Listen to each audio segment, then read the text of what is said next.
தமிழ்நாடு அரசியல் 1967ஆம் ஆண்டுக்கு பிறகு திமுக, அதிமுக ஆகிய இரு திராவிட கட்சிகளுக்கிடையே சுழன்று வந்த நிலையில் முதன்முறையாக இந்த இரு கட்சிகளுக்கும் இடமளிக்காமல் தனி பெரும் கட்சியாக தாவேக உருவெடுத்துள்ளது. 108 தொகுதிகளை அக்கட்சி வென்றிருந்தாலும் ஆட்சி அமைக்க 10 இடங்கள் குறைவாகவே உள்ளன.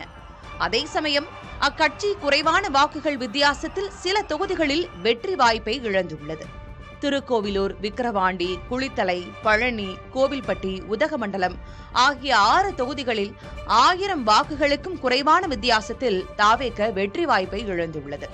திண்டுக்கல், கரூர், பாபநாசம், கிள்ளியூர், புதுக்கோட்டை, திருமயம் ஆகிய 6 தொகுதிகளில் 2000க்கும் குறைவான வாக்கு வித்தியாசத்தில் வெற்றி வாய்ப்பு வேறு கட்சிகளுக்கு சென்றுள்ளது. திருவண்ணாமலை, ஏற்காடு, விருத்தாச்சலம், கோவை தெற்கு, கீழ்வேலூர் ஆகிய 5 தொகுதிகளில் தாவேக 2500 வாக்குகள் வித்தியாசத்தில் வெற்றி வாய்ப்பை இழந்துள்ளது. ஒருவேளை இந்த 17 தொகுதிகளில் தாவேக வெற்றி பெற்றிருந்தால் தனி பெரும்பான்மையை பெற்றிருக்கக்கூடும்.